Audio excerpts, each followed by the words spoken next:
ഇന്ന് നമ്മളൊരു കപ്പ് കേക്കാണ് ചെയ്യുന്നത്. കപ്പ് കേക്ക് എന്ന് പറയുമ്പോൾ പല ഫ്ലേവറിൽ നമ്മൾ ചെയ്യലുണ്ട്. അപ്പം ഈ ഒരു കേക്ക് എന്ന് പറയുമ്പോൾ പണ്ടൊക്കെ കടകളിലൊക്കെ കിട്ടുന്ന കൊട്ടക്കേക്ക് എന്നാണ് ഞങ്ങളുടെ നാട്ടിലൊക്കെ പറയുന്നത് കപ്പ് കേക്കിന്. അപ്പോൾ പണ്ടൊക്കെ കിട്ടുന്ന ഒരു കൊട്ടക്കേക്കിൻ്റെ ഏകദേശം ഒരു ടേസ്റ്റൊക്കെ വരുന്ന ഒരു കേക്കാണ് ചെയ്യുന്നത്. സാധാരണ നമ്മൾ സ്പഞ്ച് കേക്കിൻ്റെ ഒരു രീതിയിലാണ് ചെയ്യുന്നത്, പക്ഷെ ഇത് കുറച്ചൊരു വ്യത്യസ്തതയിലാണ്. അപ്പം ഈ ഒരു കപ്പ് കേക്ക് അല്ലെങ്കിൽ കൊട്ടക്കേക്ക് എങ്ങനെ ചെയ്യുന്നതെന്നുള്ളത് നോക്കാം. അപ്പോൾ ആദ്യം ഇതിലേക്കുള്ള ഡ്രൈ ഇൻഗ്രീഡിയൻസ് ഒക്കെ ഒന്ന് അരിച്ച് മാറ്റി വെക്കാം. അതിനായിട്ട് ഞാനിവിടെ 1.5 കപ്പ് മൈദയാണ് എടുക്കുന്നത്. അതായത് 250 ml കപ്പിൽ 1.5 കപ്പ് മൈദ. മൈദയൊക്കെ എടുക്കുമ്പോൾ ഒരുപാട് കുത്തി നിറച്ചെടുക്കരുത്, ആ കറക്റ്റ് ലെവലിൽ മാത്രം എടുത്താൽ മതി. ഇതിലേക്ക് 2 ടേബിൾ സ്പൂൺ കോൺഫ്ലവർ. പാൽപ്പൊടി കയ്യിലുണ്ട് എന്നുണ്ടെങ്കിൽ അതൊരു 1 ടേബിൾ സ്പൂൺ കൂടെ ഇട്ടെടുക്കുക. ഇതില്ലെങ്കിലും കുഴപ്പമില്ല, പക്ഷെ ഉണ്ടെങ്കിൽ കുറച്ചുകൂടെ നല്ലതാണ്. ഒരു 1.5 ടീസ്പൂൺ ബേക്കിംഗ് പൗഡറാണ് ഇട്ട് കൊടുക്കുന്നത്. അതുപോലെ ബേക്കിംഗ് പൗഡർ ഒക്കെ എടുക്കുമ്പോഴും കറക്റ്റ് ആ ഒരു ലെവലിൽ തന്നെ എടുത്താൽ മതി, ഒരുപാട് കൂടുതലായി പോകരുത് കേട്ടോ. 1/4 ടീസ്പൂൺ ബേക്കിംഗ് സോഡ, 2 നുള്ള് ഉപ്പ്. ഇതിനെല്ലാം കൂടെ ചേർത്ത് നന്നായിട്ടൊന്ന് മിക്സ് ചെയ്തിട്ട് അരിച്ചെടുക്കണം. ഒരു 1-2 പ്രാവശ്യം അരിച്ചെടുക്കുന്നതായിരിക്കും നല്ലത്. അങ്ങനെ ആവുന്ന സമയത്ത് നമ്മൾ കേക്ക് എല്ലാ ഭാഗത്തേക്കും ഒരേ രീതിയിൽ പൊങ്ങി കിട്ടാനൊക്കെ ആയിട്ട് ഉപകാരമായിരിക്കും. ഒരു 1-2 പ്രാവശ്യം എന്തായാലും അരിച്ചിട്ട് ഒരു സൈഡിലേക്ക് മാറ്റി വെക്കാം. ഇപ്പം ഞാനിതൊരു 3 തവണ അരിച്ചെടുത്തിട്ടുണ്ട്. ഇത് ഇനി ഒരു സൈഡിലേക്ക് മാറ്റി വെക്കാം. മാറ്റി വെക്കുന്ന സമയത്ത് ഒന്നങ്ങ് മിക്സ് ചെയ്തിട്ട് ഒരു സൈഡിലേക്ക് എടുത്ത് വെച്ചാൽ മതി.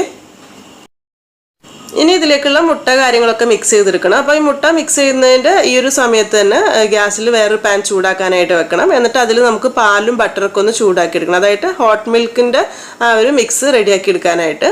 അതിനായിട്ടൊരു 1/4 കപ്പ് ഫ്രഷ് മിൽക്കാണ് എടുത്തിട്ടുള്ളത്. തണുത്തിരിക്കുന്ന പാലല്ല, കുറച്ച് സമയം ഫ്രിഡ്ജിൽ നിന്ന് പുറത്തെടുത്ത് വെച്ചിട്ടുള്ളതാണ്. ഫ്രഷ് മിൽക്ക് ഒരു 1/4 കപ്പ് അത് ഈ പാനിലേക്ക് ഒഴിച്ചു കൊടുക്കാം. ഈ പാലിലേക്ക് ഒരു 55 ഗ്രാം ബട്ടർ കൂടെ ചേർത്ത് കൊടുക്കണം. ഉപ്പില്ലാത്ത ബട്ടറാണ്. 55 ഗ്രാം എന്ന് പറയുമ്പോൾ 1/4 കപ്പ് ബട്ടർ ഇട്ട്, അതായത് ഇതൊരു 100 ഗ്രാമിൻ്റെ പാക്കാണ്. അതിൽ നിന്നൊരു ഇത്രയും ഭാഗം എടുത്ത് അതിലേക്ക് ഇട്ട് കൊടുക്കുക. പിന്നെ ബട്ടർ എപ്പോഴും റൂം ടെമ്പറേച്ചറിലായിരിക്കണം, അതായത് തണുത്തിരിക്കുന്ന ബട്ടർ ആവണ്ട. ഇതിപ്പോൾ അത്യാവശ്യം നന്നായിട്ട് തണുപ്പൊക്കെ മാറിയിട്ടുള്ള ബട്ടർ ഇതിലേക്ക് ഇട്ട് കൊടുക്കാം. ഇതിൻ്റെ കൂടെ തന്നെ അതിലേക്കൊരു 1 ടേബിൾ സ്പൂൺ നെയ്യ്, നമ്മൾ സാധാരണ നല്ല നെയ്യ് 1 ടേബിൾ സ്പൂൺ കൂടി ഇട്ട് കൊടുക്കുക. അതാകുമ്പോൾ കുറച്ചുകൂടി നല്ലൊരു ടേസ്റ്റ് ഫ്ലേവറൊക്കെ കൂടുതൽ കിട്ടും. ഇതുവരെ ഗ്യാസ് ഓൺ ചെയ്തിട്ടില്ല. ഇനിയാണ് ഗ്യാസ് ഓൺ ചെയ്തിട്ട് ഇത് മിക്സ് ചെയ്തിട്ട് ഒന്ന് ചൂടാക്കി എടുക്കുകയാണ് ചെയ്യുന്നത്. ഈ പാലിൻ്റെ കൂട്ട് ഒരുപാട് തിളപ്പിക്കേണ്ട ആവശ്യമൊന്നുമില്ല. മൊത്തത്തിൽ നന്നായിട്ടൊന്ന് മിക്സ് ആക്കി എടുത്താൽ മാത്രം മതി കേട്ടോ. അതായത് ആ പാല്, നെയ്യ്, ബട്ടർ എല്ലാം കൂടി നന്നായിട്ടൊന്ന് യോജിച്ച് കിട്ടണം. അത് ചെറുതായിട്ടങ്ങ് ചൂടാകുമ്പോഴേക്കന്നെ അതെല്ലാം കൂടി നന്നായിട്ടങ്ങ് മിക്സ് ആയിക്കോളും. ചൂടാക്കുന്ന സമയത്ത് ഒന്നങ്ങ് മിക്സ് ചെയ്ത് കൊടുക്കണം കേട്ടോ. ഒന്നിച്ചങ്ങ് വെച്ച് ചൂടാക്കണ്ട, മിക്സ് ചെയ്തുകൊണ്ട് എടുത്താൽ മതി. പിന്നെ നമ്മളിത് മുട്ട ബീറ്റ് ചെയ്യുന്ന ആ ഒരു സമയത്ത് ഗ്യാസിൽ വെച്ച് ചൂടാക്കിയാലും മതി കേട്ടോ. ഞാനിപ്പോൾ ചെയ്യുന്നേ ഉള്ളൂ. അതായത് നമുക്ക് ഈ ഒരു പാലിൻ്റെ കൂട്ട് ചെറിയ ചൂടോട് കൂടിയിട്ടാണ് ബാറ്ററിലേക്ക് ഒഴിക്കേണ്ടത്. അപ്പോൾ ആ ഒരു രീതിയിൽ ചൂടാക്കിയാൽ മതി. ഇത് നല്ലോണം ചൂടായിട്ടുണ്ട്, ഒരു സൈഡിലേക്ക് അങ്ങ് മാറ്റി വെക്കാം. ഇനി നമ്മുടെ മുട്ട ബീറ്റ് ചെയ്തെടുക്കുകയാണ്. അപ്പം ഈ ഒരു 1.5 കപ്പ് മൈദയിലേക്ക് 2 മുട്ട മതി കേട്ടോ. മുട്ടയുടെ അളവ് ഒരുപാട് കൂടുതൽ വേണ്ട, നന്നായിട്ടൊന്നങ്ങ് ബീറ്റ് ചെയ്തെടുക്കുക, ഒരു ഡബിൾ സൈസ് ആവുന്നത് വരെ തന്നെ. ഈ സമയത്ത് തന്നെ ഇതിലേക്കുള്ള പഞ്ചസാര കുറച്ച് ചേർത്തിട്ട് വേണം ബീറ്റ് ചെയ്തെടുക്കാനായിട്ട്. അതായത് 1 കപ്പ് പഞ്ചസാരയാണ് എടുത്തിട്ടുള്ളത്, പൊടിക്കാത്ത പഞ്ചസാരയാണ് കേട്ടോ എടുത്തിട്ടുള്ളത്. അപ്പോൾ വലിയ നാട്ടിലൊക്കെ കിട്ടുന്ന പോലത്തെ വലിയ തരിയുള്ള പഞ്ചസാരയാണെങ്കിൽ ഒന്നങ്ങ് പൊടിച്ചിടുന്നതായിരിക്കും നല്ലത്. ഇതിപ്പോൾ അത്യാവശ്യം ചെറിയ തരിയാണ്, അപ്പോൾ അതുകൊണ്ട് ഇങ്ങനെ തന്നെ അങ്ങ് ചേർത്തിട്ട് മൊത്തത്തിൽ മിക്സ് ചെയ്തെടുക്കുകയാണ് ചെയ്യുന്നത്. മുട്ട കണ്ടില്ലേ, ബീറ്റ് ചെയ്ത് ഇതുപോലെ ആ ഒരു മഞ്ഞ കളറൊക്കെ മാറിയിട്ട് നല്ലൊരു വൈറ്റ് കളറിലേക്ക് വന്നിട്ടുണ്ട്.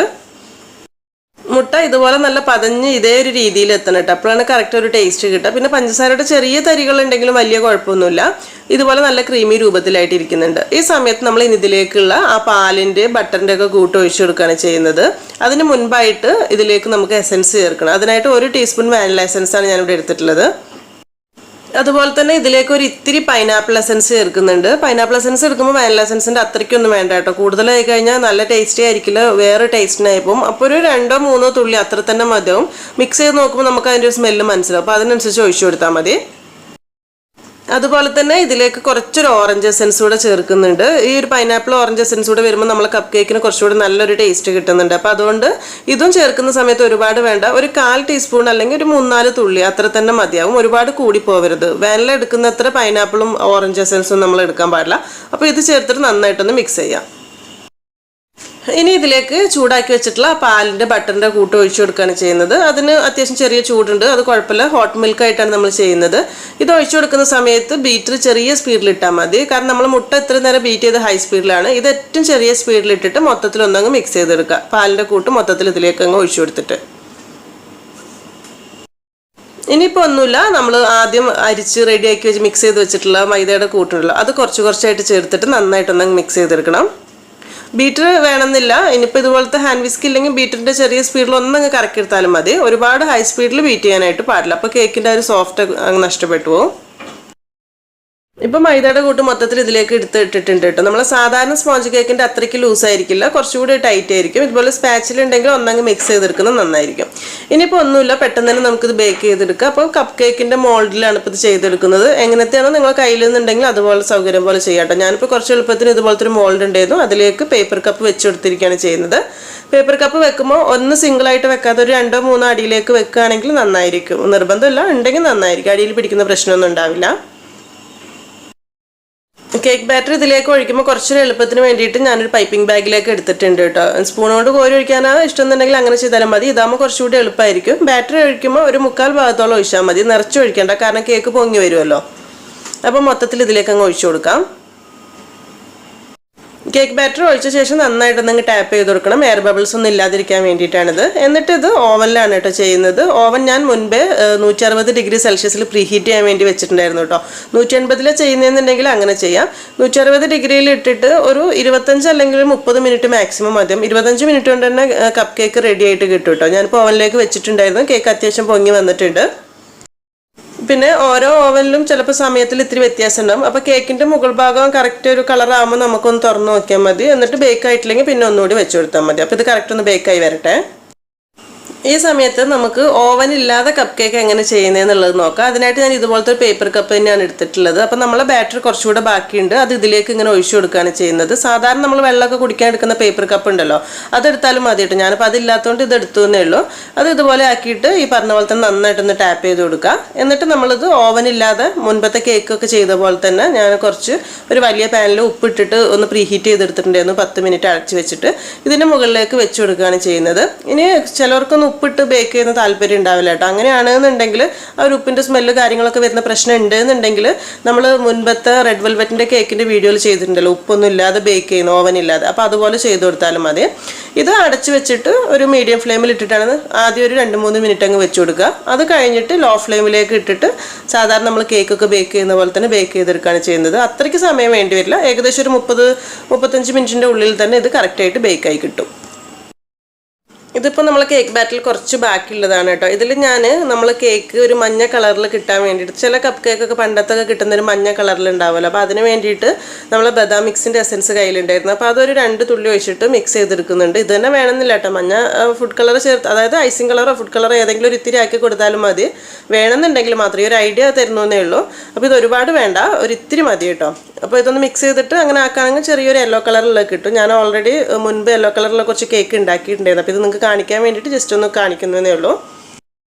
നിങ്ങൾക്ക് ഇനി യെല്ലോ കളറിലുള്ള കേക്ക് കൂടുതൽ വേണമെന്നുണ്ടെങ്കിൽ നമ്മൾ ആദ്യമേ കേക്ക് ബാറ്റർ കപ്പ് കേക്കിൻ്റെ മോഡലിലേക്ക് ഒഴിക്കുന്നുണ്ടല്ലോ, ആ സമയത്ത് കുറച്ച് അങ്ങനെ ഒഴിക്കുക. അത് കഴിഞ്ഞിട്ട് ബാക്കിയുള്ളതിൽ ഇതുപോലെ തന്നെ മിക്സ് ചെയ്തിട്ട് എല്ലാം കൂടെ ഒന്നിച്ച് ബേക്ക് ചെയ്യാൻ വെച്ചാൽ മതി കേട്ടോ. ഞാനിപ്പോൾ ഇത് സെപ്പറേറ്റ് കാണിച്ചു എന്നേ ഉള്ളൂ. ഇപ്പോൾ നമ്മൾ ഓവനിൽ വെച്ചിട്ടുണ്ടായിരുന്ന കേക്ക് കറക്റ്റായിട്ട് ബേക്ക് ആയിട്ടുണ്ട്. ഒരു 25 മിനിറ്റ് ശരിക്കും എടുത്തിട്ടില്ല കേട്ടോ. 23 മിനിറ്റ് കൊണ്ട് തന്നെ എനിക്ക് കറക്റ്റായിട്ട് കിട്ടിയിട്ടുണ്ട്. നമ്മളെ കപ്പ് കേക്കിൻ്റെ ആ ഒരു വലുപ്പം സൈസ് കൂടെ നോക്കിയിട്ടായിരിക്കും കേട്ടോ സമയത്തിൽ വ്യത്യാസം ഉണ്ടാവുക. ഇങ്ങനെ നോക്കുമ്പോൾ നല്ല ഒരു കളറാവുന്ന സമയത്ത് പുറത്തെടുത്തിട്ട് ഇതുപോലെ സ്ക്വയർ വെച്ച് നോക്കുക. ബാറ്റർ ഒന്നും ഇല്ലാന്നുണ്ടെങ്കിൽ കറക്റ്റ് ബേക്ക് ആയിട്ടുണ്ടാകും, പുറത്തേക്ക് എടുത്താൽ മതി. അതല്ല ബേക്ക് ആയിട്ടില്ലെങ്കിൽ ഒരു ഇത്തിരി സമയം കൂടെ വെച്ച് കൊടുത്താലും മതിയാവും. അപ്പോൾ ഇതൊന്ന് ചൂടാറാനായിട്ട് മാറ്റി വെക്കാം. ഈ സമയം കൊണ്ട് തന്നെ നമ്മൾ ഓവൻ ഇല്ലാതെ വെച്ചിട്ടുണ്ടായിരുന്ന കേക്കും അത്യാവശ്യമൊക്കെ നന്നായിട്ട് തന്നെ പൊങ്ങി വരാനായിട്ട് തുടങ്ങിയിട്ടുണ്ട് കേട്ടോ. ഇതിപ്പോൾ ഞാനൊരു 30 മിനിറ്റാണ് ഇങ്ങനെ വെച്ചിട്ടുണ്ടായിരുന്നത്. ഈ സമയത്ത് നമുക്കൊരു സ്ക്വയർ വെച്ചിട്ട് ഒന്നങ്ങ് കുത്തി നോക്കാം. നോക്കുന്ന സമയത്ത് ഇപ്പോൾ ബാറ്ററി ഒന്നും ഇതിലൊട്ടി പിടിക്കുന്നൊന്നുമില്ല കേട്ടോ. കറക്റ്റായിട്ട് തന്നെ ബേക്കായി വന്നിട്ടുണ്ട്. ചിലപ്പോൾ നമ്മൾ ഗ്യാസിൻ്റെ തീക്കൊക്കെ അനുസരിച്ച് അങ്ങോട്ടോ ഇങ്ങോട്ടോ സമയത്തിൽ വ്യത്യാസം വരാം. ഈ പറഞ്ഞ പോലെ തന്നെ കപ്പ് കേക്കിൻ്റെ സൈസിൽ വരുന്ന വ്യത്യാസത്തിലോ. അപ്പോൾ ഇതിപ്പോൾ ഞാൻ പുറത്തേക്ക് എടുക്കുകയാണ് ചെയ്യുന്നത്. ഇതിൻ്റെ മുകൾ ഭാഗം ഈ ഒരു വെള്ള കളർ തന്നെയായിരിക്കും. ഇനി സൈഡൊക്കെ കുറച്ചുകൂടെ ഒന്ന് കളർ മാറി ഒന്നുകൂടെ ഒന്ന് മുരിഞ്ഞ് കിട്ടണമെന്നുണ്ടെങ്കിൽ 5 മിനിറ്റ് കൂടെ അങ്ങ് വെച്ച് കൊടുത്താൽ മതി കേട്ടോ. ഇപ്പോൾ നമ്മൾ ആദ്യം ബേക്ക് ചെയ്തിട്ടുണ്ടായിരുന്ന കപ്പ് കേക്ക് അത്യാവശ്യമൊക്കെ ഒന്നും ചൂടാറിയൊക്കെ വന്നിട്ടുണ്ട്. ഇത് പുറത്തേക്ക് എടുക്കുന്ന സമയത്ത് ഇതിൽ നിന്ന് നമ്മൾ എക്സ്ട്രാ വെച്ചിട്ടുണ്ടായിരുന്ന ആ ഒരു കപ്പ് ഉണ്ടല്ലോ അത് മാറ്റിയെടുക്കുക. അതിന് വേറെ കേക്കൊക്കെ ബേക്ക് ചെയ്യാൻ വേണ്ടിയിട്ട് എടുക്കാം കേട്ടോ അടുത്ത പ്രാവശ്യം. ഇപ്പോൾ നമ്മളെ കേക്ക് കാണുന്ന സമയത്ത് അത്യാവശ്യം കുഴപ്പമില്ലാത്ത രീതിയിൽ തന്നെ നല്ല രീതിയിൽ ബേക്കായിട്ട് കിട്ടിയിട്ടുണ്ട്. ഇത് ഒരു പ്ലേറ്റിലേക്ക് മാറ്റി വെക്കാം. നമ്മൾ അടിയിൽ വെച്ചിട്ടുണ്ടായിരുന്ന ആ കപ്പൊക്കെ കറക്റ്റാക്കി എടുത്ത് വേറൊരു സൈഡിലേക്ക് മാറ്റി വെക്കാം. ഓവനില്ലാതെ ഉണ്ടാക്കിയിട്ടുള്ള ഈ ഒരു കേക്ക് ഒന്ന് പുറത്തേക്ക് എടുത്ത് വെക്കാം. ഇതിപ്പോൾ ഇതിൻ്റെ മുകൾ ഭാഗം ഒരു വൈറ്റ് കളർ തന്നെയായിരിക്കും, കാരണം അത് മുകളിൽ നിന്ന് ചൂട് വരുന്നില്ല. ഓവനിൽ മുകളിൽ ചൂടുണ്ടാകുന്ന സമയത്താണ് മുകളും കൂടെ നല്ലൊരു കളർ മാറി കിട്ടുന്നത്. ഇത് പുറത്തേക്ക് എടുക്കുന്ന സമയത്ത് ഒന്നില്ലെങ്കിൽ പേപ്പർ കപ്പ് കീറിക്കളയാം, അതല്ലാന്നുണ്ടെങ്കിൽ ഒന്ന് കത്തി വെച്ച് സൈഡ് ഒന്ന് വിടിച്ചെടുത്താലും മതി കേട്ടോ. ഈസി ആയിട്ട് എടുക്കാനായിട്ട് പറ്റും. പിന്നെ ഇതിപ്പോൾ സൈഡൊന്നും അത്രയ്ക്ക് കളർ മാറിയിട്ടില്ല. നിങ്ങൾക്ക് കുറച്ചുകൂടെ ഒക്കെ ഒരു കളർ മാറി ഇത്തിരി കൂടി ബ്രൗൺ കളർ കിട്ടണമെന്നുണ്ടെങ്കിൽ നമ്മളിത് ബേക്ക് ആയതിന് ശേഷം കുറച്ചുകൂടെ സമയം അതിൽ തന്നെ വെച്ച് കൊടുത്താൽ മതി. പക്ഷെ ഒരുപാട് സമയം വെക്കരുത് കേട്ടോ, കൂടിപ്പോയാൽ കരിഞ്ഞു പോകും. ഇതിപ്പോൾ നമ്മൾ ലാസ്റ്റ് കുറച്ചൊരു ബാറ്ററിൽ ഒരു ഇത്തിരി മഞ്ഞ കളർ മിക്സ് ചെയ്തിട്ടുണ്ടാക്കിയ കേക്ക് ഉണ്ടല്ലോ, കപ്പ് കേക്ക്, അതാണ്. അപ്പോൾ മഞ്ഞ കളർ വേണമെന്നുണ്ടെങ്കിൽ അതൊക്കെ ബദാം മിക്സാണ് ഞാൻ ചേർത്തിട്ടുള്ളത്. അതുകൊണ്ട് തന്നെ കുറച്ചുകൂടെ ഒരു വ്യത്യസ്തമായിട്ടുള്ള ടേസ്റ്റ് കിട്ടുന്നുണ്ട് ഈ ഒരു കേക്കിന്. ഇതും ഒന്ന് പുറത്തേക്ക് എടുത്ത് നോക്കാം. സൈഡ് ഭാഗത്ത് ഇതിപ്പോൾ ഞാൻ ഓവനിൽ ബേക്ക് ആക്കിയിട്ടുള്ളതാണ് കേട്ടോ. അപ്പോൾ അതുകൊണ്ട് തന്നെ സൈഡൊക്കെ കുറച്ചുകൂടെ നല്ലൊരു കളറിലേക്ക് കിട്ടിയിട്ടുണ്ട്, കുറച്ചുകൂടെ നല്ലൊരു ടെക്സ്ചറിലാണ്. ഓവനിൽ ഉണ്ടാക്കുമ്പോൾ ഒരു പിടി ടേസ്റ്റ് കൂടുതൽ ഓവനിൽ ഉണ്ടാക്കുന്ന കേക്കിന് തന്നെ ആയിരിക്കും കേട്ടോ. അപ്പോൾ ഈ ഒരു കേക്ക് ഈ ഒരു കപ്പിൽ വരുന്ന കേക്ക് ഞാൻ മുൻപ് ഉണ്ടാക്കിയിട്ടുള്ളതാണ് കേട്ടോ. അതിന് മുൻപ് ഉണ്ടാക്കി നോക്കിയിട്ടുള്ളതായിരുന്നു. കാണുന്ന സമയത്ത് നല്ല രസമാണ്. നമ്മൾ പണ്ടൊക്കെ ചെറിയ ചെറിയ നമ്മൾ അടുത്തുള്ള കടകളിൽ നിന്നൊക്കെ വാങ്ങിക്കാൻ കിട്ടുന്ന ഒരു കൊട്ട കേക്ക് ഉണ്ട്, അതുപോലെയൊക്കെ തോന്നും ഈ ഒരു കേക്ക് കാണുന്ന സമയത്ത്. എപ്പോഴും പറയുന്ന പോലെ തന്നെ കേക്ക് ഒരിക്കലും ചൂടോടുകൂടെ കഴിക്കരുത്, നന്നായിട്ട് തണുത്തതിന് ശേഷം വേണം കഴിക്കാൻ. പിന്നെ ഈ കേക്കൊക്കെ ആവുന്ന സമയത്ത് ഇന്ന് ഉണ്ടാക്കിയിട്ട് നാളെ മറ്റന്നാളൊക്കെ കഴിക്കുന്ന സമയത്ത് കുറച്ചുകൂടി ടേസ്റ്റ് കൂടുതൽ കിട്ടുന്നുണ്ട് കേട്ടോ. ചായയുടെ ഒക്കെ കൂടെ കഴിക്കുമ്പോഴാണ് ഇതിൻ്റെ ശരിക്കുള്ള ഒരു ടേസ്റ്റ് നമുക്ക് കിട്ടുക. പിന്നെ ഏകദേശം പുറത്തൊക്കെ കിട്ടുന്ന അതേ ഒരു ടേസ്റ്റ് ഒക്കെ തന്നെയാണ്. സാധാരണ നമ്മൾ cup cake, vanilla cup cake എന്ന് പറയുമ്പോൾ സാധാരണ സ്പഞ്ച് കേക്ക് പോലെ തന്നെയാണ് ഉണ്ടാക്കുന്നത്. പക്ഷെ അതിനേക്കാളും കുറച്ചുകൂടി ടേസ്റ്റ് കൂടുതൽ തന്നെയാണ് ഈ ഒരു കേക്കിന്. അപ്പം ഈ ഒരു രീതിയിൽ കപ്പ് കേക്ക് നിങ്ങൾ ഇതുവരെ ചെയ്ത് നോക്കിയിട്ടില്ല എന്നുണ്ടെങ്കിൽ ചെയ്ത് നോക്കുന്ന സമയത്ത് ഫീഡ്ബാക്ക് ഒക്കെ അറിയിക്കാൻ മറക്കരുത്. അതുപോലെ നിങ്ങൾക്ക് ഈ ഒരു വീഡിയോ ഇഷ്ടമായിട്ടുണ്ട് എന്നുണ്ടെങ്കിൽ എന്തായാലും ലൈക്ക് ചെയ്യാനും ഷെയർ ചെയ്യാനൊന്നും മറക്കരുത്. പിന്നെ ഇതുവരെ സബ്സ്ക്രൈബ് ചെയ്യാത്തവരുണ്ടെങ്കിൽ സബ്സ്ക്രൈബ് ചെയ്യാനും കൂടെ മറക്കരുത് കേട്ടോ. താങ്ക്